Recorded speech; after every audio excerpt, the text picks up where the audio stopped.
대선 토론 엎어보기 까보기 뒤집어보기. 누가 잘하나. 예, 안녕하세요. 예, 유튜브계에서 대선 토론회 중계 해설 제일 잘한다고 소문난 KFC입니다. 예, 장자왕입니다. 예.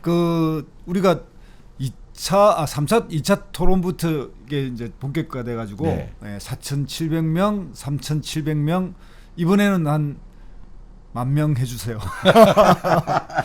조회인데 네. 구독도 꼭 해주시고요. 원래 어제 네. 그러니까 어제 올렸어야 된 건데 저희들이 토론회가 맨날 수요일인 줄 알고 네. 목요일 날 잡다 보니 오늘 또 거기다가 어제는 예. 우리 김대중 대통령 예. 12주년 그거였어요. 예, 예. 추모 특별 방송을 나갔고요. 나가서 오늘 그러니까 하루가 아닌 이틀 뒤에 예. 오늘 리뷰 방송을 하게 됩니다. 약간 죄송한 말씀 드리고 앞으로는 가급적이면 사실 보면서 하면 좋긴 한데 그렇죠. 그런데 그게 우리가 지금 이제 약간 구독자가 적어서 예. 생방송을 하려면 이제 10,000명 정도 돼야 그래도 한 1,000명 들어오는데 지금은 이제 생방송하면 네. 60명 들어오거든요. 예. 그래서 이게 좀 한데 알겠습니다. 다음부터는 아마 직후에 또 해본다든가. 예, 바로 그러니까 끝나고 하거나 아니면 한 예. 시차를 5분 10분 두고 예. 보면서 이렇게 하거나 이렇게 하는 것도 예, 그걸 한번 나쁘지 고려해 않을 것 보겠습니다. 같습니다. 예. 자, 이번에 4차 토론회인데요. 이번에는 주체가 채널 A였습니다. 그렇습니다. 예. 주체는 당이고 예. 주관이 예. 이제 채널 A였고요. 자, 이번에 6명 뭐 똑같이 했고요. 제일 먼저 모두 발언 어떻게 보셨습니까? 30초다 보니까 예, 예. 좀 짧아서 큰 특징은 없는데 네. 오늘 이 토론의 핵심이 이제 부동산 정책을 다루게 됐기 때문에 네. 부동산 정책에 관련된 말씀은 김두관 후보가 유일하게 이야기하고 예. 나머지는 다 본인들 그동안 준비해왔던 이야기들을 했어요. 예. 그러니까 주미애 의원은 국민이 잘 사는 나라, 그 다음에 이재명은 윤흥 약속 청렴 뭐 이런 걸 이야기했고요. 예. 그 다음에 박용진 후보는 할 말은 하고 인물 정책에 유치원 3법 예, 나 그거 한 사람이다 이런 자랑을 했습니다. 그다음에 정세균 저는 그 정세균 후보가 마음에 들었는데 음. 그런 거 아닙니까? 김대중 대통령 사수했다. 예. 자기 삼수다. 좀 봐달라 이렇게 약간 하면서 좀 그렇게 믿는다 얘기했습니다. 정세균 이렇게 예, 예. 요즘 구호가 그렇게 되는 것 같아요. 네. 그다음에 이낙연 후보는 국민을 지키고 더 준비된 후보. 네. 라는 용어를 그 덧자가 들어갔어요. 예. 왜냐하면 그 전에는 준비된 후보라는 게 네. 김대중 대통령이 준비된 대통령, 예. 그러니까 박근혜 대통령이 준비된 여성 대통령이었어요. 예. 근데 이번에 박영선 서울시장 후보가 준비된 시장이었습니다. 야, 사실은 그렇군요. 이 준비됐다는 표현이 했는데 더 준비된 후보로 한 단계 더 나갔습니다. 그러면 다음번 대선 땐 더더더 준비된 더더더더 아니면 제대로 준비된 준비 이 부분을 대체되는 용어가 나오겠죠. 그렇죠. 예. 자, 공통 질문이 있었습니다. 그게 뭐냐면 너 대통령 되면 여기 있는 나머지 5명 중에 누구랑 국정을 운영할래? 이런 질문을 그렇죠. 했어요. 예. 뭐라고 대답했습니까? 이게 이제 뻔한 답이 나올 거라고 생각했는데 역시 뻔한 답이 나온 사람이 있고 예. 안 그런 사람이 있었는데 네. 다 함께 하겠다 이래가지고 네. 이제 이게 경선에 탈락한 사람까지를 다 이야기한 사람이 있어요. 이게 바로 제가 볼 때 예. 제가 보는 전형적인 그 주례사 예. 인사말이다 이렇게 보죠. 그래서 이제 거기에 후보 단일화를 한 이강재까지 이야기한 사람이 이재명. 예. 이재명은 빼고 이야기한 사람이 이낙연. 그 외에 이제 한 명만 이야기한 사람은 그래도 박용진. 예. 이재명 한 명 우리 캠프 사람들 상의해봤는데 그래도 이재명 후보가 할 만하다고 생각한다. 그러니까 평소에 이 박용진 후보가 이재명 후보를 그냥 계속 쪼잖아요. 예. 우리가 볼 때. 예. 근데 또 너 누구랑 할래 그러니까 이재명과 하겠다 이렇게 또 표현을 했어요. 예. 참 재밌습니다. 그리고 김두관 후보가 책임 총리로 이재명 예. 그리고 국정 멘토로 멘토로 이제 정세균 정세균. 그리고 이제 후반기 총리로 박용진. 예, 근데 여기서 말 차이가 있더라고요.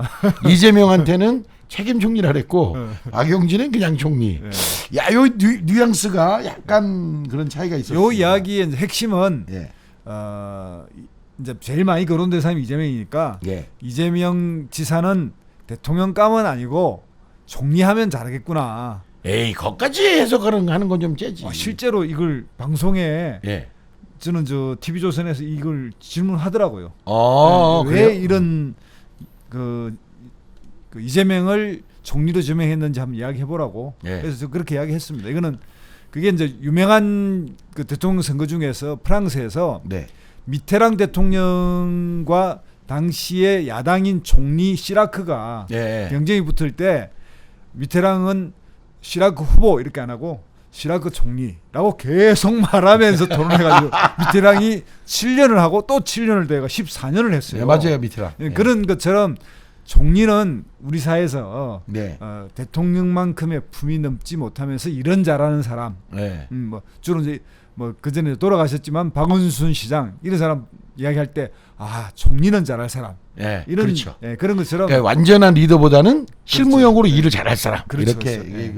그래서 이번에 그 김두관 후보가 아주 그 뼈 있는 말을 했어요. 뭐냐면 이재명 후보를 책임 총리로 하겠다 그러면서 뭐라 그랬어요?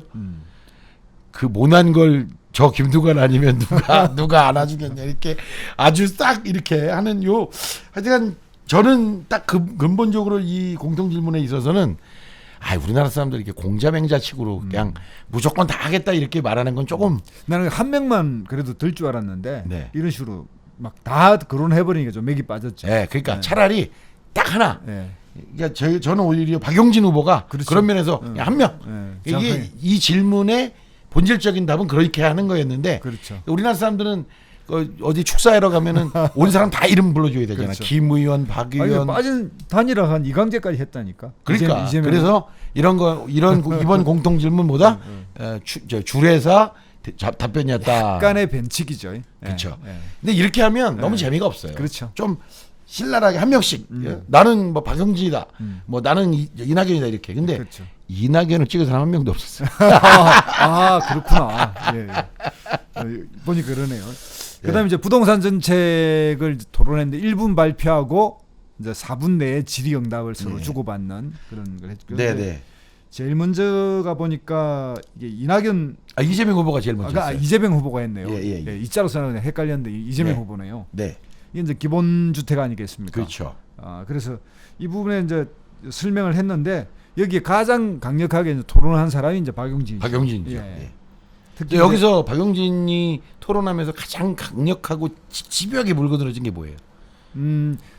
이제 첫 번째 이야기는 예. 이렇게 이제 뒤에도 또 토론이 되지만 이 영역에서는 내 집 마련의 꿈이라는 게 우리 한국 서민들 또는 중산층이 가지고 있는 건데 이 이야기가 잘못 신호가 가면 당신 집 사지 말고 그냥 이 평생 임대 살아라. 임대 살아 이런 근데 신호를 이거를- 줄 수 있다는 예. 이야기를 저는 했죠.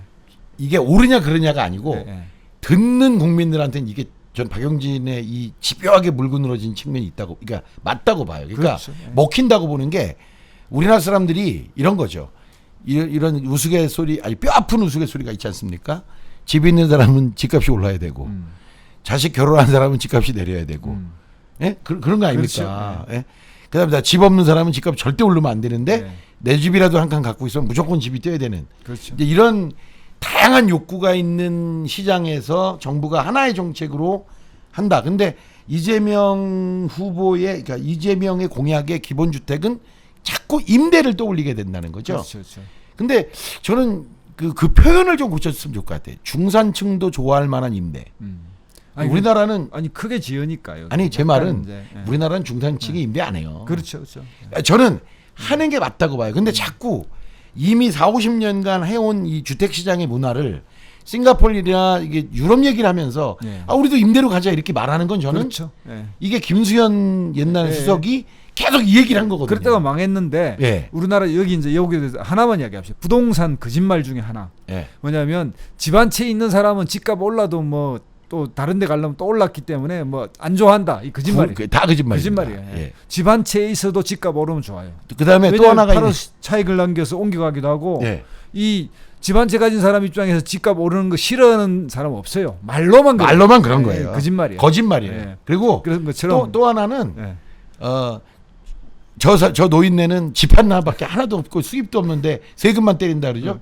집이 30억이야. 그래. 세금도 높지도 않아. 높지도 않고. 예. 그러니까 1인 주택, 일가구 주택이 무슨 뭐가 높아요. 그러니까 그렇죠. 사실 부동산 시장에서의 누구도 안 믿는 거짓말인데 그걸 가지고 언론이 공격하는 게 있죠. 예. 그래서 저는 요 문제, 그러니까 부동산에 있어서는 이재명 후보가 내 집을 갖고 싶어하는 사람들의 욕구를 어떻게 효과적으로 제어하느냐 또는 박용진 후보가 끝까지 물고 늘어졌던 이 부분을 보완하는 게 매우 중요하겠다는 생각이 좀 들더라고요. 예. 그 다음이 이제 박용진 후보 아니죠. 김두관 후보가 있죠. 두 번째로. 아 그래요? 예, 예. 제가 그러네요. 네, 왜 이러십니까? 네, 조금 이게 질문인 줄 알고 넘어가요. 예. 부동산 정책 발표를 했는데 네. 핵심은 뭐냐면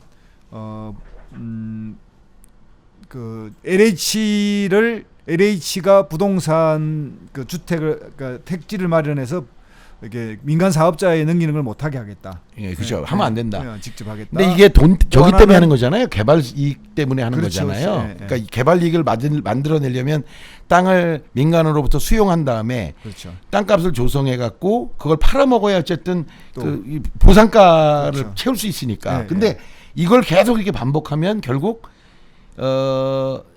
아파트 건설하는 사람들만 배를 불리게 되는 그렇죠. 일들이 계속 생기는 거죠. 그렇죠. 이제 우리나라에서 보면 지금까지 건설업자 중에서 아파트를 가지고 돈을 버는 경우는 이렇게 이제 택지를 받아서 그렇죠. 분양하면 그러니까 건설만 해갖고는 돈을 많이 못 벌고 그렇죠. 소위 말하는 시행을 해야 되는 거죠. 그렇죠, 그렇죠. 땅과 건물을 같이 해서 거기서 이제 분양을 해갖고 돈을 벌어야 되는데 이거를 만들어주는 게 이제 엄청난 택지를 만든 다음에 LH가 팔죠. 이게 LH만 그런 건 아니에요. SH도 그렇고 GH도 그런데 그러니까 다른 지방공사들도 그럴 수밖에 없는 게 수용을 할 때 땅값을 물어주잖아요. 그럼 내가 1,000만 원을 물어줬어. 근데 그게 감보가 된단 말입니다. 예컨대 1,000평을 수용해도 실제로 도시로 살 수 있는 건 600평밖에 안 돼. 나머지는 도로로 들어가고 뭐 공공용지로 들어가니까. 그럼 그 600평을 비싸게 팔지 않으면 이 수용된 돈을 갚을 방법이 없죠. 근데 이 문제인데 과감하게 이거를 하면 안 된다. 이렇게 이제 얘기를 한 겁니다. 그렇죠. 두 번째가 뭐였죠? 그 두 번째가 이제 이 임대 사업자 특혜를 폐지하겠다. 저는 이거는 굉장히 공감합니다. 저도 이게 이제 뭐냐면 우리에서 지금 현재 최고의 부동산 상승의 문제를 계속 공급이 부족하다. 이게 이제 소위 말하는 신축 아파트 공급만 계속 이야기를 해요. 그렇죠. 부동산 업자도 그러고 언론도 그러고 왜냐하면 정치권에 있는 전문가라고 말하는 거기 이익이 있잖아요. 그렇죠. 모든 사람이 지금 신축 아파트 공급 그러면서 폭탄 공급 네. 미친 공급 이걸 해야 부동산 잡힌다. 이건 누구 몰라. 실제로 그러면 잡히긴 해요. 그게 노태우 정책이었으니까. 네네. 그 노태우 200만 호가 그렇게 해서 나왔는데 지금 현재는 그 문제를 하기에는 그렇게 하면 이제 5년 이상 걸리잖아요. 그렇죠. 그럼 지금 이 공급을 어떻게 해결할 거냐? 예. 그러면 현재 이제 그냥 요거는 구축 아파트. 예. 지금 기존 아파트. 기존 아파트. 예. 이걸 내놓게 만들려면 이 지금 임대 사업자들이 흡수하고 있는 이분을 내놓게 만들어야 되거든요. 그러니까 여기서 논쟁은 두 가지입니다. 하나는 주택임대 사업자가 어떤 역할을 하느냐는 거예요. 네. 기존의 관료 중심 사회 관료들의 시각은 뭐냐면 이 주택임대 사업자들이 주택 가격이 하락하면 매집을 하고 올라가면 팔아서 이 주택 공급의 원활성을 준다. 그러니까 윤활유 역할을 한다는 게 이제 그 주택임대 사업자들에 대한 시각이란 말이에요. 그렇죠. 그런데 실제 지금 주택임대 사업자들이 보유하고 있는 대수가 155만 호 정도 그렇죠. 됩니다. 네. 그 중에 약 39만 호가 아파트예요. 그렇죠. 나머지가 빌라 네. 이런 거란 말이에요. 네. 그런데 이게 그냥 몇 사람의 저 김두관 의원이 그 비교했어요. 뭐 마포구에 사는 뭐 홍길동 씨 41살이라 그랬나? 이 사람은 584채 갖고 있는데 이 사람이 건보료를 80%를 감면받는다. 그렇죠. 저는 특혜죠, 이게. 이거는 사실 아는 국민들이 들으면 정말 열받을 일이죠. 그렇죠. 건보료 월급 500만 원, 600만 원 받는 직장인들이 얼마를 내는데 그걸 80% 감면해 특혜가 주니까. 5가지나 있는데 예. 근원적인 특혜인 예로 들면 정부세는 뭐 임대 사업을 하니까 이건 어쩔 수 없어요. 어쩔 수 없는 문제인데 네. 그 외에 이제 보유, 취득록세, 양도세, 건보료까지. 지금 그러니까 10년 보유하면 양도세를 아예 안 내요. 그러니까 이게 뭐 완전히 그러니까 집만 나오면 사버리는 거예요. 그렇죠. 10년만 보유하면 그 양도세를 안 내거든요. 차익을 다 네. 누릴 수 근데 있으니. 10년에 만약에 내가 아파트를 5억에 샀어. 예를 들면. 그래서 내가 10년 있다가 10억에 팔아. 근데 양도세를 안 내. 그러니까 이런 특혜가 있어요. 이런 땅 짓고 보유만 이렇게 돈 벌 수 있으니 네. 이게 이제 김수현 실장이 의도는 좋았는데 네. 결과는 부동산 폭등을 가져오게 만드는 요인이 그러니까 나와요. 2011년에 그때 이명박 시절이죠. 2011년에 김수현 전 수석이 그 칼럼을 하나 써요. 책도 냈어요. 그러니까 칼럼이 하나 중요한 거 제목이 임대 사업자를 애국자로 만들자는 거였어요. 그렇죠. 이제 그 꿈을 실현해 보려고 했는데 그게 이제 시장에서 안 먹힌 예, 거죠. 책이 나올 때 부동산은 끝났다. 예. 이 책하고 부동산 끝났다 그러면서 임대 사업자들을 애국자로 만들자. 왜? 이 시민사회 오랜 꿈이었어요. 그렇죠. 그게 근데 그게 현장에서 유럽의 현실에서 안 모델, 먹혔다는 게 독일 증명된 모델이기도 거죠. 하고. 예. 자, 그다음이 박용진. 박용진. 예. 이게 이제 박용진의 핵심은 뭐냐면 뭐 여러 가지가 있지만 네. 김포 공항을 그 스마트 시티로 만들어서 네. 여기가 20만 호를 넣자. 하는 거죠. 이게 이제 핵심인데 어떻게 보세요? 이게 이제 문제는 뭐냐면 김포공항의 역할이나 이런 것을 이야기할 때 자꾸 뭐냐면 이제 박용진 의원은 원래 그 인천공항으로 통합하기로 했으니까 아무런 문제가 안 되고 국유지니까 그리고 그 주위에 사는 사람들의 고통을 생각하면 이제는 그래야 된다. 네. 여기에 서울의 도시 경쟁력 중에 이제 IT 이런 걸 넣어서 그런 연구단지를 조성하는 게 딱 좋다. 마곡하고 연결하면 대박이다. 지지는 이해하는데 실제로 김포공항을 그렇게 통합하려고 했다 보니까 이게 통합 안 하는 게 훨씬 더 도시 경쟁력이 좋다는 게 이제 일본 도쿄, 뭐 북경, 상하이, 이게 우리 서울 이런데 이제 도시공항이 근접해 있을 때 이득 이것에 이제 문제가 대두돼 가지고 통합이라는 걸 할 필요가 없다고 이렇게 됐거든요. 예, 그렇죠. 그러니까 이 문제는 판단인데 저는 지금 서울시에 있는 요 뭐 사업하거나 비즈니스 하는 사람 입장에서 저 인천공항 가는 게 1시간 거리라고 하지만 심리적으로 꽤 멀거든요. 예, 맞아요. 이런 문제가 있어서 그다음에 더구나 출국하는데 3시간 걸려요. 그렇죠. 그런 것도 있고. 그러니까 예를 들면 초고속 그러니까 예를 들면 서울역에서 이제 인천공항까지 뭐 20분 안에 가는 그 하이프루트인가요? 뭐 이런 게 나아지면 또 생각해 볼까. 지금은 이게 도시 경쟁력을 떨어뜨릴 겁니다. 예. 어쨌든 굳이 만약에 우리가 도심 내에 막대한 양의 주택을 공급해야 된다라고 하면 비상용으로 쓸 수는 있겠으나 현재의 도시 경쟁력이라고 하는 소위 국가 단위 경쟁력보다 도시 경쟁력이 더 중요해지는 시기에 저걸 꼭 그렇게 해야 되느냐? 요 논제가 좀 남아 있는 거죠. 진짜 비상용이라면 영산공원을 써야죠. 오히려. 그죠. 네. 진짜 비상용이면. 거기는 뭐 안보도 뭐 또 비즈니스도 아니고 그냥 서민들의 삶의 질에 관한 이야기니까. 근데 이상하게 용산은요. 원나라 때 원나라 주둔군도 용산에 있었고요. 그렇죠. 원세계도 여기 있었고요. 역사가 오래됐어요. 이상하게 몽골군도 그 용산에 있었고 거기가 딱 남쪽에 남산 밑에고 이름이 용산이잖아요. 그리고 거기 평야지대가 이게 이태원이라고 하면 지명도 그렇고 이게 뭐 우리의 그냥 어떤 의미에서 외세가 오면 거기를 반드시 점령했던 곳. 그래야 서울 전체를 방어하거나 점령하는 데 가장 유리했던 곳이라 저는 용산이 일종의 터가 좀 그런 거 아닌가 하는 생각이 들더라고요. 그래서 거기다 아파트를 넣어야 되나? 거기가 진짜 1000년도 전부터 외세의 군대들이 와서 진을 쳤고 조선 말까지도 원세기가 거기에 주둔했었던. 일본군도 그렇고. 일본군도 거기 주둔했었죠. 결국 그래서 이제 미군도 거기 주둔한 거죠. 되게 된 거죠. 어쨌든 그런 역사가 있고요. 그다음이 이제 정세균 후보가 아주 학푸마를 했습니다. 근데 이거 그냥 이광재 후보 거를 그냥 그대로 갖고 왔어요. 그러니까 이거는 후보 단일화한 정책이라서 어떤 의미에서는 뭐 후보 단일화를 했기 때문에 당연하다고 할 수도 있고 어떤 의미에서는 야 이래도 되나 싶을 정도로 학교 터에다가 아파트를 짓자. 거기에 이제 밑에는 학교 뭐 이런 그 여러 가지 그 편의 시설 6층 이상은 아파트.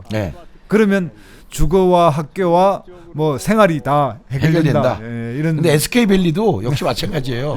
이거 저 교육 도시 그때 우리 그렇죠. 이광재 기업도시 교육도시. 기업도시를 만들자고 했던 거랑 거의 비슷한 개념이어서 신선하긴 하죠. 그렇죠. 근데 저는 사실 학푸마에 대해서 저는 호의적인데 일본에 갔을 때 요푸마도 봤어요. 요양원이 한 4, 5층까지 요양원이고 그래서 내가 예를 들면 퇴근하다가 엄마 병실에 잠깐 들려서 얼굴 볶고 올라가고 또는 집에 맛있는 거 하면 모시고 올라갔다가 약간 미래형이라고 생각이 들고요. 그리고 한국의 어쨌든 교육의 학교 운동장을 넓게 확보하고 있고 네. 그래서 이제 그 중간 단계가 뭐냐면 학교 운동장 밑을 지하 주차장을 주차장 이어서 예. 이런 도시 그 재개발, 예. 도시 재생 예. 이런 거에 중요한 그 뭐 어떤 그 기반으로, 허브 기반으로 역할을 할 수 삼아야죠. 있다 이제 이런 예. 이야기 했는데 예. 이런 걸 종합해 보면 조만간 뭐 당장은 아니더라도 뭐 한 5년 10년 안에 예. 이 계획을 좀 더 구체화해 볼 필요가 있을 것 같아요. 일종의 스마트 시티의 핵심적 어떤 허브 역할. 저는 어차피 도시의 집중이라고 하는 게 꼭 수도권 집중만의 문제도 아니고 지방 그렇죠. 가도 지방도 예, 있죠. 집중이 이렇게 돼 있잖아요. 예, 예. 그러면 결과적으로 일본도 지금 시골에서 한 10가구, 20가구 사는 집들을 한쪽으로 모으고 있는 작업을 해요. 예, 예. 이유가 뭐냐? 관리비가 너무 드는 거예요. 그렇죠. 그래서 차라리 50명의 노인들을 독거노인으로 각 마을에 분산시키느니 한 마을로 집결시켜서 50명이 살 수 있는 건물을 짓고 그걸 관리하는 게 훨씬 더 비용적으로 좋다. 이게 일본에서 그렇죠. 하고 있는 일본 거거든요. 빈집이 지금 뭐냐면 1시간 도쿄 1시간 출퇴근 거리의 빈집이 70%까지 늘었대요. 예. 그러니까 이걸 어떻게 할 것이냐. 예. 어쩔 수 없이 그렇게 하고 그렇게 있죠. 지금 예. 하고 있는데 우리도 우리도 이제 해야죠. 인구가 줄고 만약에 이런 이제 뭐 도시의 빈집 이런 예. 것들이 막 생기고 예, 예. 또 그러면서도 집중은 되고 그러면 한번 고려를 해야 될 중요한 저는 뭐 아이디어라고 요프마도 생각합니다. 그렇고 예, 학푸마도 그렇고 예. 하나는 쪽에서 학푸마, 한쪽이 요프마 이건 난 뭐 크게 나쁘지 않다 이런 생각이 좀. 근데 이제 듭니다. 정세균 후보가 계속 상당히 공급 부분에 신규 공급을 많이 주장하고 계셔요. 예. 이게 그게 이제 조금 280만 원. 예. 예. 근데 아마 이분이 그 제가 볼 때는 심리적으로도 이건 필요하다고 생각하는 것 같아요. 그러니까 예, 예. 워낙에 부동산 폭등 때문에 여당에 대한 반감 심리가 크니 그렇죠. 심리적으로라도 계속해서 공급 또 폭탄을 본인이 얘기하는 또 거. 총리 있을 때 이사 대책을 이사 대책 내놨죠. 연결돼 있고 그러니까 이게 자연스러운 뭐 이런 일종의 흐름은 자연스러운데 그렇습니다. 그리고 그분이 얘기하는 걸 이해는 하지만 이렇게 280만 호 중에 최소한 수도권이 제가 볼 때 200만 호가 넘을 텐데 이런 식으로 또 계속 서울에다 이렇게 하는 게 맞냐 예. 이런 생각은 그것도 있죠. 있고 이런 공급 대책의 핵심은 5년 뒤에 빛을 발할 그쵸. 가능성이 있다. 이게 이제 지금 해봐야 5년 뒤에 하는 지금 건데. 아우성인데 예. 이 문제 물론 이제 그 신도시하고 그러면 그 이제 청약이라든지 이런 것 때문에 조금 가수요가 줄어드는 건 사실이에요. 네, 네, 사실인데 이런 문제도 좀 종합적으로 봐야 된다 이런 생각이 들고요. 네네. 그 다음에 이제 이낙연 후보네요. 네. 이낙연 후보는 이제 부동산 뭐 상원칙 같은 걸 내세우고 이랬는데 이 부동산 정책에서 가장 공격을 많이 받았던 그러니까 그렇죠. 이낙연 이재명 순으로 예. 가장 공격을 많이 받았던 분이고 저거잖아요. 이분이 총리 시절에 이제 그죠. 너 총리 때 뭐 했냐 이게 다시 기본에 깔려 있는 거고 계속 그다음에 그 질문이 나왔습니다. 성남공항 특히 이제 성남공항, 예, 그 서울공항. 예, 서울공항. 그죠. 예. 서울공항이죠. 이름은 예, 서울공항인데 성남에 있죠. 예, 예. 저기 오산공항이요. 평택에 있습니다. 그렇습니까? 예. 지금 수원에 있는 줄 알았어요. 수원 비행. 수원 비행장은 수원 비행장에 있고 그래요? 오산 비행장은 미군 전용 비행장입니다. 미군 전용. 두 개 미- 있구나. 예, 미군 전용 같은 건 비행장이에요. 줄 알았네, 제가. 아닙니다. 수원에는 한국군이 주둔한 한국과 미군이 같이 주둔하는 제10 전투 비행단이 있고 오산에는 미군 전용 비행장이 있어요. 그런데 그 오산 비행장인데 네. 실제 주소는 평택이에요. 그럼 평택 미군 기지하고 어디가 더 가까워요? 그러니까 수도권으로, 그러니까 서울로 따지면 오산공항이 더 가깝죠. 그 아래가 대출이니까. 그래서 거기는 이거 국가보안이라 이거 걸리는 거 아닌가 모르겠네. 어쨌든 뭐 중요하지 않습니다. 아는 이야기인데. 예. 어쨌든 뭐 왔다 갔다 하면 다 보이는 거긴 한데 어쨌든 그러니까 서울공항은 뭐 안보에도 중요하다. 뭐 그다음에 근데 국가 여기 의전에도 또 중요하다. 굉장히 중요한 이야기를 하더라고요. 뭐요? 추미애 의원도 그러고 이재명 후보도 그러고 네. 민원이 많았다. 네. 결국 부동산 투기 세력에게 기회를 주는 거다. 여기에 투기적 그 수요가 대기돼 있고 이재명 지사는 내가 성남시장 때부터 이 요구를 엄청 받아 고민했고 해결하려고 했는데 여기에 투기 세력에게 부합하는 이렇게 딱 공격을 들어오니까 예, 안보 맞습니다. 문제뿐만 아니라 약간 그러니까 이제 이낙연 후보가 이거에 대응하기는 예.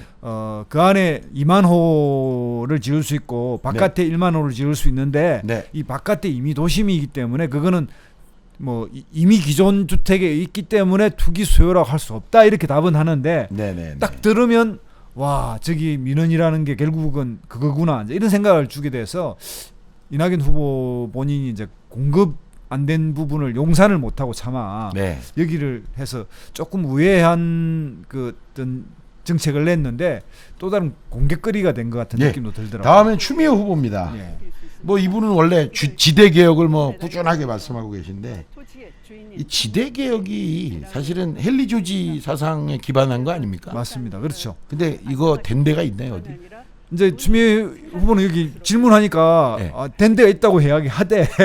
있어요? 예, 그렇게 이야기하니까 이제 뭐 어디지? 덴마크 뭐 이러면서 몇 가지 이야기하니까 이제 또 김두관 후보가 예. 거기는 그거 하려고 했더 1년 만에 정권이 망했다. 네 맞아요. 현실적으로 없다 이제 이렇게 또 반박을 했는데 예. 하여튼 주변은 자신 있게 막 되고 있고 도입이 되고 있고 이랬는데 실제 이제 헨리 조지가 주장하듯이 오로지 토지세만 긋고 모든 세금을 없애자라고 하는 예. 그 오리지널 헨리 조지 사상은 이미 끝났죠. 예. 그건 아니죠. 그건 그런데 아니고. 지금도 우리나라에 조지스들이 많이 있지만 예. 그렇게 모든 세금을 다 없애고 토지세로만 하자라고 주장하는 사람은 없죠. 예, 예. 이제 다만 토지가 공공재라고 하는 것, 인간이 만들 수 없는 물건이니까 이거는 인간이 소유하면 안 된다라고 하는 그 헨리 조지의 기본 정신. 그러니까 사람이 만든 거는 사람이 가질 수 있으나 만들지 않은 것은 가질 수 없다. 그렇죠. 예. 이게 이제 토지 공개념하고 지대 개혁하고 이게 사람들이 좀 헷갈리기도 하고 예. 생각이 좀 다른데 네. 요거 이제 추미애 후보는 요걸 본인의 오래된 소신이고 네. 한국의 기득권 타파에 이게 필요하다 이렇게 생각하는 것 같아요. 그렇죠. 그래서 아니 근데 저는 그 동의해요. 돈을 걷어서 예. 이제 이재명에 대항하는 국민 배당. 배당을 주겠다. 뭐 신선한 사고고 아니 근데 그 국대 보유세를 걷어서 기본소득으로 가느냐 국민배당으로 가냐. 이제 그 차이 같아요. 근데 사실 같은 말이에요. 음. 어차피 이재명도 주장하는 게 뭐냐면 국토보유세를 이제 그런 식으로 걷자는 거잖아요. 그러니까 예, 예. 다른 용도에 쓰지 않고 예. 오로지 기본소득에 쓰자. 예. 그러면 사람들이 조세 저항이 줄 거다. 예. 이제 이게 이제 주장인 거죠. 자, 그러면은 그 부동산 관련된 주제 토론은 이제 요런 정도. 여기서 이제 김두관 후보가 예. 의외로 예. 저번에 이번에도 또 부동산 정책을 할 때도 찬스를 써버리시대. 나머지 후보들은 뭐라 전부 주도권 토론에서 마지막 5분 나눠놓고 다 이 찬스를 써가지고 다 이제 공방을 했는데 네. 여기서 이제 이 그 뭐냐면 공항 짓자는 거 예. 3만 호, 그다음에 이제 뭐 김포공항 20만 호 예. 이런 거 이야기하면서 이제 이런 식으로 공급하면 남산 허물어서 한강 메꾸자. 메꿔 걷다가 부동산 짓자는 거 뭐 다르냐 이런 식으로 해서 이제 너무 공급 정책이 갖는 헛수 이 문제를 이제 1분 예. 쓰게 됐어요. 예. 어쨌든 그 저는 지난번에도 말씀드렸지만 이런 주제를 갖고 토론하니까 확실히 아 이게 그래도 대권 후보라는 게 아무나 하는 게 아니구나 하는 생각들은 분명하게 맞습니다. 갖게 됩니다. 이번에도 그 부동산 정책에 대해서는 상당히 그래도 예, 괜찮았어요. 조금 더 시간이 많았으면 좋겠다. 한 번 더 얘기하겠지만 우리가 주도권 토론은 네. 이슈가 되는 어떤 싸움을 하게 되는데 이렇게 딱 주제 정해서 하면 그런 싸움을 안 하니까 훨씬 더 보기에는 좋더라. 네. 이런 말씀을 제가 좀 드립니다. 자 이제 그 다음이 이제 추미애 후보도 찬스를 썼네요, 때. 뭐라고 썼죠? 그러니까 뭐냐면까 맞다. 신규 주택 네. 예. 공항에 대한 이런 것을 계속 언급하니까 네. 이렇게 부동산 투기가 이고 이러면서 아주 그 이낙연 찼죠. 후보 쪽으로 예, 공개를 확 했고요. 찼죠. 이야기하면서 이렇게 양도세까지 뭐 유보해주는 이런 정책 문제가 양도세를 유보해주자 그러더라고. 예. 신규 차라리 물량 나오게 왜냐하면 하죠. 신규 물량이 나오려면 양도세를 없애줘야 되니까 한시적으로 양도세를 없애서 신규 물량이 그러니까 기존 주택 물량이 시장에 나올 수 있도록 돕자. 네. 저는 뭐 그럴 수 있다. 왜? 지금 워낙에 그런 심리적 압박이 크니까 일시적으로 양도세 그러니까 원래 아시겠지만 작년 6월까지 했잖아. 했는데 안 나오니까요. 한 근데 번 더 하자는 거죠. 여기 또 한다. 어쨌든 가치 문제인데 알았어. 네, 예. 어쨌든 우리가 분명한 건 보유세를 높이면 거래세 낮춰야 되는 근데 건 신호를 분명하거든요. 줬죠. 그리고 생각해 보니까 여당이 이미 이런 신호를 다 줘가지고 내놓을 이유가 없어. 내가 다섯째 가지고서도 안 내놓겠다. 예. 양도세 내려갈 또 때까지. 2% 또 이번에 또 하지 않습니까? 지금 아마 어제 뉴스 네. 보니까 그 기재위원회에서 네. 그 2%만 그냥 종부세 하는 거 네. 그냥 넘어가는 것 같더라고요. 아이고. 결과로. 그러니까 이러니까 안 이런 되는 신호를 주면 정권 바뀌면 되겠구나 생각하는데 누가 내나. 그럼요. 네. 그러니까 이런 짓들을 하면 뭐냐 보유세를 높일 거면 보유세를 높이든가. 그러니까. 그러면 보유세를 높일 만큼 거래세 낮추든가. 일관된 신호를 주고 일관된 룰을 적용해야 되는데 그걸 조금 화내면 조금 깎아주고 조금 깎아주고 이러니까 부동산을 많이 가진 사람들이 절대 시장에 내놓지 않는. 어디 그 기사 보니까 그 작년 올 초 작년에 대한민국 처음으로 무주택자가 시위에 앞장섰다고 1만 명 나와가지고 역사상 처음이래. 예, 무주택자가 데모한 건 그러니까. 봤어도 다주택자가 데모한 건 처음이죠. 이런 걸 이건 정치권에 신호를 잘못 주니까 생기는 일이에요. 그렇죠. 네. 정치권에서 뭐라고 줬냐? 싸우면 그러니까 데모하면 깎아준다라고 하는 신호를 줬으니까. 그렇죠. 그러니까 제가 볼 때 우리나라에서 꾸준하게 가야 될 거는 보유세를 높이고 그렇죠. 거래세를 낮춰주자. 맞아요. 근데 지금 자꾸 좀 과도한 주장을 하시는 분들이 거래세도 높이고 보유세도 높이자 그러는데 그러면 그렇죠. 안 됩니다. 예. 보유세는 확실하게 높은 가격으로 가서 보유하는 데 부담을 주고 그거예요. 대신 파는 데 있어서는 부담을 주지 않게. 예. 이게 그래야 시장이 어쨌든 활성화돼요. 그럼 부동산 부분은 세금 정책부터 금융까지 또 실물 공급까지 복잡하기 때문에 종합 패키지로 가야 돼요. 맞아요, 맞아요. 대타협, 사회적 타협처럼 예. 타협이 필요한데 그 타협에 필요한 시점은 새 정부가 들으면 분명히 할 건데 예. 더 이상 부동산 정책에 뭐 중간에 수정은 없다 이러면서 딱 해가지고 네. 뭐 그때 6개월 이제 짧게 넘어가야 돼. 예. 시간이 오늘 엄청 그래요. 길어졌어요. 다음에 또 다룹시다. 예. 자, 재밌는 그다음에 게- 이제 재밌는 30초 영상이 나왔어요. 이 재밌더라. 재밌었어요? 예. 예. 누가 제일 잘했은 것 같아요? 나 이거 진짜 내가 내 입으로 이야기하면 안 되는데 이거는 김두관 후보 때 저기 제일 재밌게 했더라. 아, 그래요? 구성은. 저는 정세균 후보가 어. 제일 좀 낫어요. 그래요? 왜냐면 김순미가 나오니까 그래도 김수미 씨가 나왔는데 예. 근데 이제 이게 안 나왔잖아. 이게 제대로 나왔어요. 삐비빅 처리를 했지. 그러니까 너무 점잖해. 예. 욕을 하라니까 그러면서 욕을 어떻게 하면 돼요? 이렇게 정세균 후보 물으니까 아니 그렇죠. 떠르륵 하니까 이게 안 된 거예요. 너무 심한 욕. 야 이러면서 나와. 그게 이제 재미는 있는데 예. 약간 재치 있게. 예. 김동완 후보는 이제 A, B 두 보좌관들한테 물어서 네. 우리 후보 어때요? 그러니까 이제 한 보좌관은 칭찬하고 한 보좌관은 뒷담화. 이제 뒷담화를 하는데 그 두 개를 이제 이렇게 섞어서 하니까 약간 재미가 있었고 예, 예, 또 그 말한 보좌관이 또 하필 얼마 전에 그 한강에서 그 사람 구한 예, 그 친구. 예, 예. 자살하는 친구 구했던 친구라서 한번 네. 재밌게 됐고요. 그 다음에 나머지는 약간 사실은 좀 칭찬하는 쪽이 좀 많이 섞여 예, 있어서 그러니까 특히 이재명 후보께 그랬는데 네. 저는 확실히 네. 이 캠프의 역량이 좋다고 느낀 게 영상의 구조, 그 화면 구성 이런 게 확실히 프로들이 한 거더라고요. 그거는 좀 예. 이게 들어간 그러니까 확실히 돈이 들어간 영상 티가 확 나더라고요. 그렇죠. 근데 그에 비해서 다른 후보들은 확실히 이게 좀 떨어지는데 이재명 후보는 어쨌든 확실히 돈 들어가는 느낌이 확 나더라. 네. 그러니까 뭐냐면 구성도 좋고 화면 딱 앵글이 확실히 전문가들이 좀 그렇죠. 찍은 겁니다. 그다음에 이제 추미애 후보가 예. 그쪽 이제 보좌관이 예. 일도 열심히 하고 뭐 다 좋은데 가끔씩 아재 개그를 해요. 그러니까 아짐 개그라고. 그래서 본인이 이제 수정을 했죠. 아진 개그라고. 그래서 추미애 후보가 개그를 하면 좀 재미는 없어요. 원래 아니 근데 여기 후보 중에 네.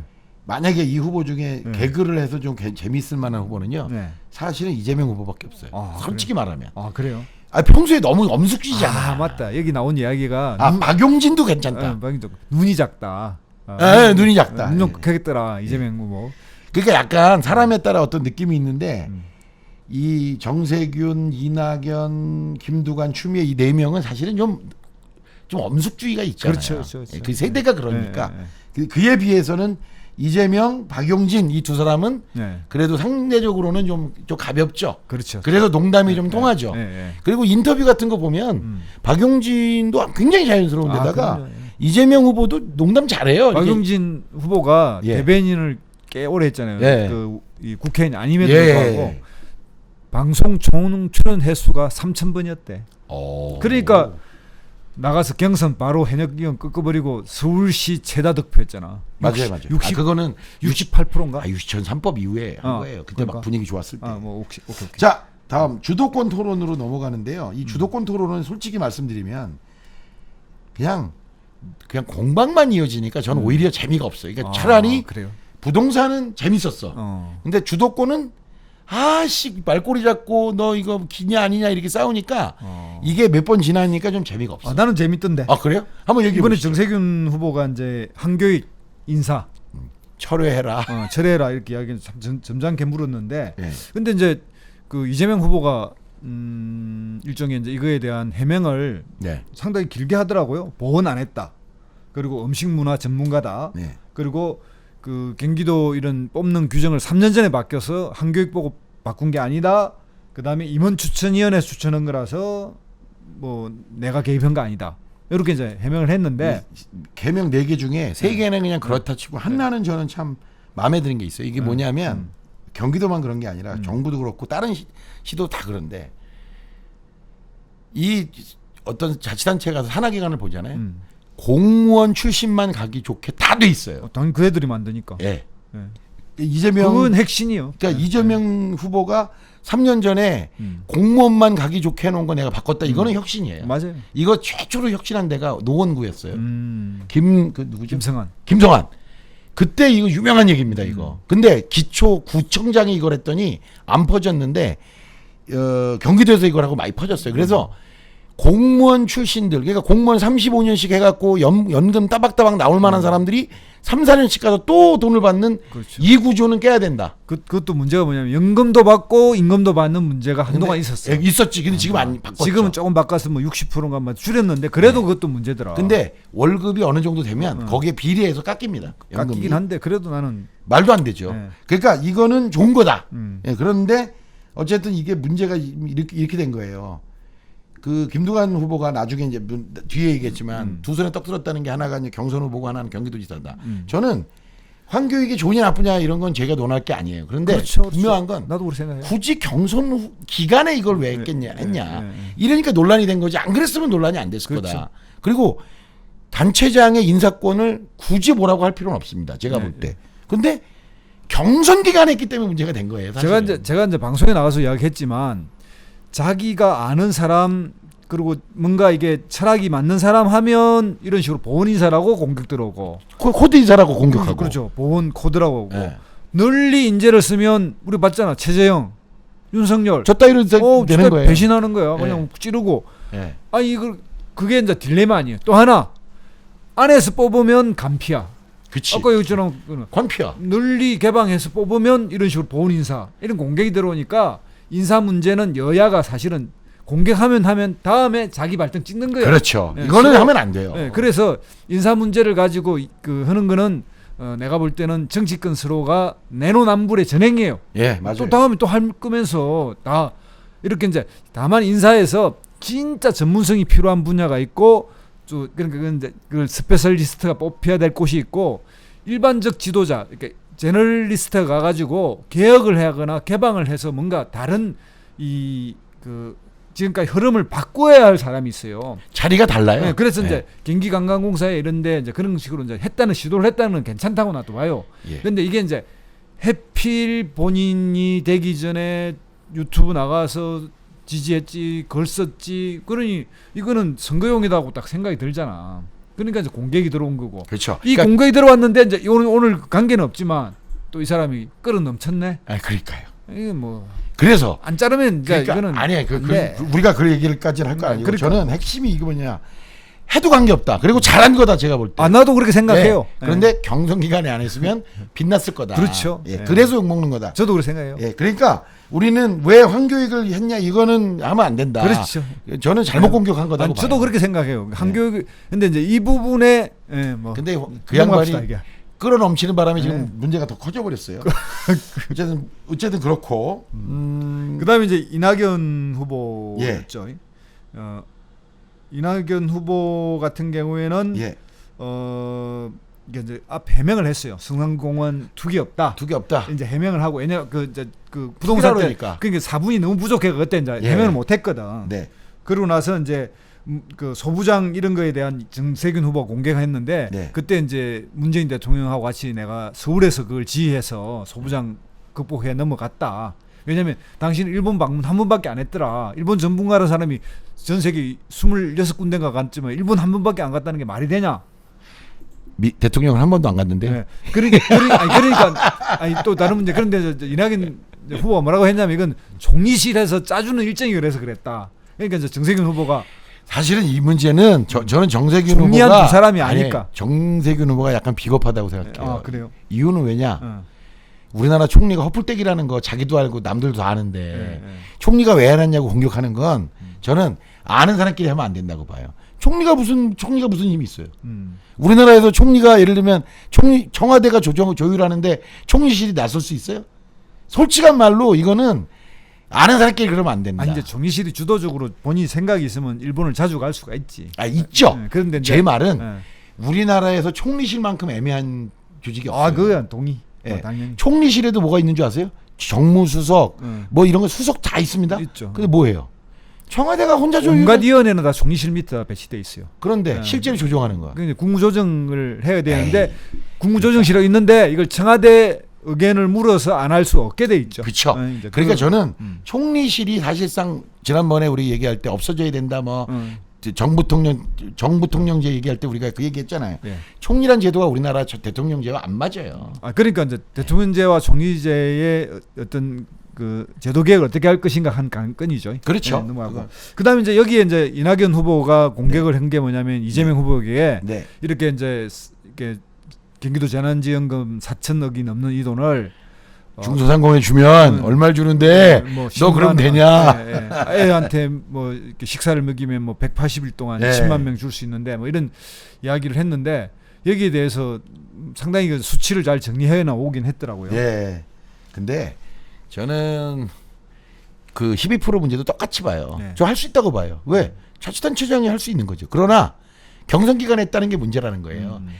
그래서 두 손에 떡을 들고 있다는 거예요. 그러니까 자꾸 비판을 받는 거예요. 이게 이제 또 하나 문제가 뭐냐면 경기도 의회하고 합의 봤다 그랬는데 경기도 의회는 합의 안 봤던데 니 혼자 발표했잖아. 아이고, 니 혼자로 후보 혼자. 그러니까 그렇게 근데 그 표현이 나왔어요. 그래서 그 공방도 있었어. 그러니까 그게 뭐냐면 원내대표단하고는 합의 봤는데 의장이 열받았죠. 그렇죠. 그래서 막 기자회견했죠. 의장하고 지사가 같이 발표를 하고 생각했는데 그게 깨지니까 의장은 열받죠. 의장이 뜨고 싶었는데. 그렇지. 그런데 이건 사실은 같이 발표해야 되는 거 아니에요? 그게 사실은 의회를 존중하는 태도죠. 그렇죠. 네, 사실은 그렇죠. 생각해 보면 그래야 되는데 그러니까 우리나라는 그렇게 하는 게 아닌데 쓸데없는 갈등을 만들고 경기도 내에도 다른 의견이 있다는 게 만들어져 버린 게 그런 거죠. 그렇죠. 이게 뭐냐? 정치력이에요. 그렇죠. 그러니까 의장하고 딱 둘이 서서 했으면은 보기도 좋고 뭔가 이게 뭔가 의회를 존중해서 해준 거구나 이런 게 그렇죠. 되는데 그 부분은 좀 아쉽게 될 수가 있습니다. 자, 그다음이 추미애 후보가 주도권을 발휘했고요. 요거는 이제 그 이낙연 후보를 주로 공격했습니다. 야, 너 공항 투기가 없어?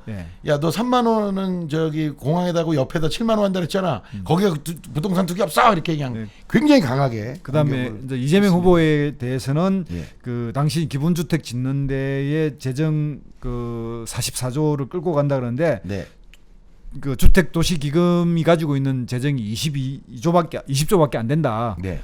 계속 그걸 뭐 돈도 별로 없는데 끄집어 가려고 쓴다고 이야기하면서 자기 그 기본주택의 그 재정으로 쓰는데 당신 그 재정에 문제 있다 이제 요 지적을 했고요. 근데 그게 요 주장은 이재명 후보 해명이 맞아요. 왜냐하면 이 정부에는 부채가 있고 채무가 있거든요. 그러니까 채무와 부채는 달라요. 그렇죠. 채무 안에 부채가 들어있는데 부채 안에 채무가 들어있는데 채무는 진짜 갚아야 될 돈이고 부채는 안 갚아도 되는 돈들이 많거든요. 이제 회수되는 채권이 있어서 계속 그럼요. 예를 들면 자동차 시동세 하면은 그 채권 팔잖아요. 이거는 채무로 잡혀요. 그렇죠. 근데 그 실제로 갚나? 계속 파는 걸? 그렇죠. 그러니까 그거는 이제 재정을 단순하게 예를 들면 이런 거예요. 어떤 사람이 저한테 전화해서 이러더라고. 야, 경기도는 재정자립도가 좋으니까 돈 주지. 우리는 재정자립도에서 그 재정자립도하고 아무 관계 없거든요. 재정 자주도의 문제고 자주재원의 문제지. 그러니까 우리나라 사람들이 재정자립도 그러면 그렇죠. 되게 중요한 게 보는데 재정자립도는요. 단체장이 능력이 좋아가지고 국비 많이 따오면 재정자립도 내려가게 돼 있어요. 교부세로 해결되는 그러니까요. 거니까. 그래서 자꾸 이 문제는 이 재정 문제까지 가면 우리가 또 재정 문제를 또 한번 파야 되는 문제가 되니까 그런 안 했으면 좋겠다. 그러니까 뭐 토론이 나름 합리적으로 잘 됐어요. 네, 잘 됐고요. 어쨌든 아까 김두관 후보는 놀부 얘기가 나와가지고 됐는데 어쨌든 그 이후에 이 놀부 얘기하다가 코로나가 아들이 감염되면 바람에 어제 저도 이렇게 마스크 쓰고 했어요. 그렇습니까? 진행을. 예. 그다음에 이제 그다음이 이낙연 후보, 이재명 후보인데 이재명 후보가 마지막 직전.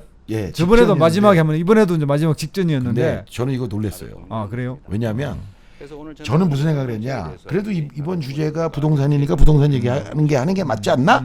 이런 생각했는데 야, 이 주도권 토론에서 난 여성 정책만 하겠다라고 해서 그냥 너 이거 어떻게 생각하냐 5명 했대. 그러니까 이낙연 후보만 빼고 4명한테 다 물었어요.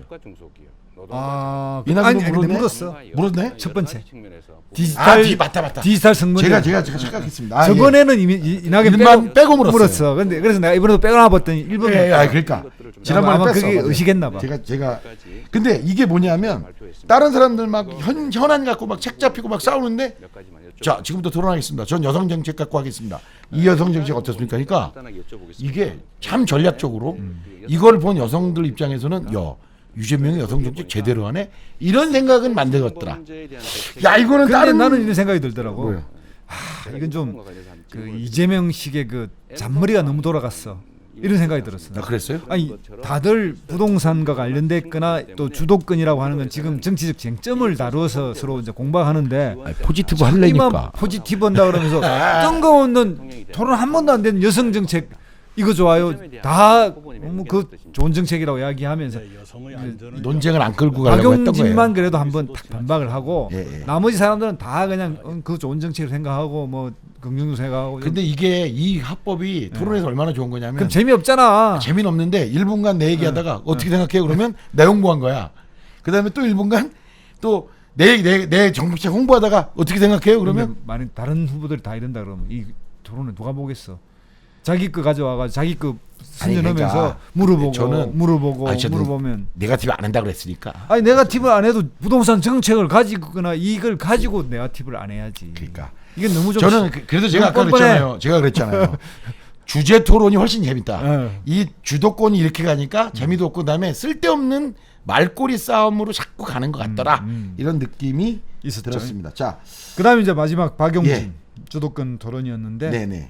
여기는 뭐 여전히 이제 그 본인 그 부동산을 가지고 이야기를 했고 그다음에 이제 총리 때 뭐 했냐 또 나왔어요. 그다음에 이제 기본주택에 대해서 먼저 이재명 후보하고 여기 치열하게 붙었어. 여기에 이제 그래가지고 서로 성명도 나오고 예, 맞아요. 뭐 진행을 이따위로 하느냐 이런 식의 이제 문제가 나왔는데 이 주도권 토론의 핵심이 뭐냐면 1분 정도 묻고 30초 답을 주는 그 룰을 가지면서도 주도권을 계속 행사하는 건데 이 부분에 서로 좀 약간의 그 착오가 있던 단답을 물었다가 추가적인 답변을 안 주니까 뭐 난 줬다 이러고 이제 요 부분에서 제가 볼 때 사람마다 다른데 약간 중도적이거나 정치에 좀 덜 관여층 사람들한테 이재명 후보가 좀 점수를 잃었을 거예요. 되게 날카롭게 보였거든요. 그렇죠. 근데 성명까지 또 냈잖아. 예, 근데 또 그 자기를 지지하는 사람들한테는 환호를 줬겠죠. 그렇죠.